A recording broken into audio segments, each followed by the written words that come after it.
ಈ ಚುನಾವಣೋತ್ತರ ಸಮೀಕ್ಷೆಯನ್ನು ನಂಬಲ್ಲ. ಇಂಡಿಯಾ ಮೈತ್ರಿಕೂಟವೇ ಗೆಲ್ಲುತ್ತೆ ಅಂತ ಹೇಳಿ ಡಿ ಕೆ ಶಿವಕುಮಾರ್ ಮಾತನಾಡಿದ್ದಾರೆ. ಜನರ ನಾಡಿ ಮಿಡಿತಕ್ಕೆ ಜಯ ಸಿಗುತ್ತೆ. ಇದೇನೋ ಎಕ್ಸಿಟ್ ಪೋಲ್ ಅಂತ ಮಾಡಿದ್ದಾರೆ, ಚುನಾವಣೋತ್ತರ ಸಮೀಕ್ಷೆ ಅಂತೆಲ್ಲ ಮಾಡಿದಾರಲ್ಲಪ್ಪ, ಇದನ್ನು ನಾವು ನಂಬಲ್ಲ. ಜನರ ನಾಡಿ ಮಿಡಿತಕ್ಕೇ ಜಯ ಸಿಗೋದು ಅಂತ ಹೇಳಿ ಎಚ್ ಕೆ ಪಾಟೀಲ್ ಹೇಳಿದ್ದಾರೆ. ಎಕ್ಸಿಟ್ ಪೋಲ್ ಕೇಂದ್ರದ ಪ್ರಾಯೋಜಿತ ಅಂತ ಹೇಳಿ ರಾಮಲಿಂಗಾರೆಡ್ಡಿ ಅವರು ಹೇಳಿದ್ದಾರೆ. ಇದು ಕೇಂದ್ರ ಪ್ರಾಯೋಜಿತವಾಗಿರ್ತಕ್ಕಂಥ ಸಮೀಕ್ಷೆ. ಇದು ನಮ್ಮ ನಿರೀಕ್ಷೆಯ ಫಲಿತಾಂಶನೇ ಬೇರೆ ಇದೆಯಪ್ಪ ಅಂತೇಳಿ ಕೃಷ್ಣ ಬೈರೇಗೌಡರು ಹೇಳಿದ್ದಾರೆ. I don't believe we will have India will form the government.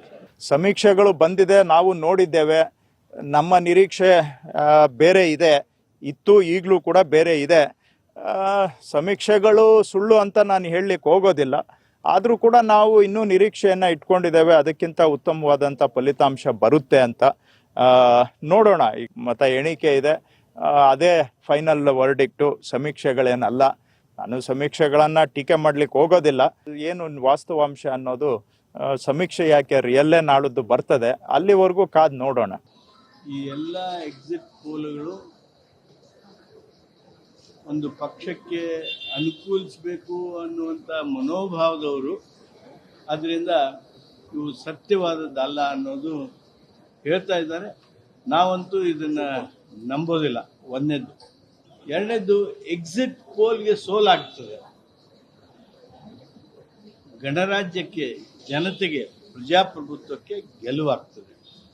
ಜನರ ಮನಸ್ಸನ್ನು ಹೀಗೆ ಮ್ಯಾನಿಪುಲೇಟ್ ಮಾಡಿ ತೋರಿಸ್ತಕ್ಕಂಥದ್ದೇನಿದೆ, ಎಲ್ಲಿಯೂ ಸಾಧ್ಯ ಇಲ್ಲ.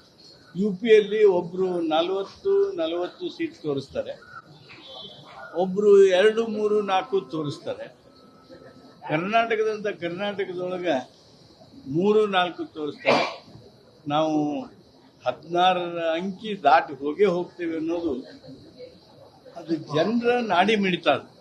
ಆದ್ದರಿಂದ ಈ ಎಕ್ಸಿಟ್ ಪೋಲ್ಗೆ ಸೋಲಾಗ್ತದೆ, ಜನಮನ್ನಣೆಗೆ, ಜನ ಅಭಿಪ್ರಾಯಕ್ಕೆ ಗೆಲುವಾಗ್ತದೆ.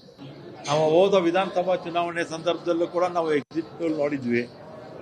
ನಮ್ಮ ಕಾಂಗ್ರೆಸ್ ಪಕ್ಷಕ್ಕೆ 90, 85, 104 ಈ ಥರ ಕೊಟ್ಟಿದ್ರು.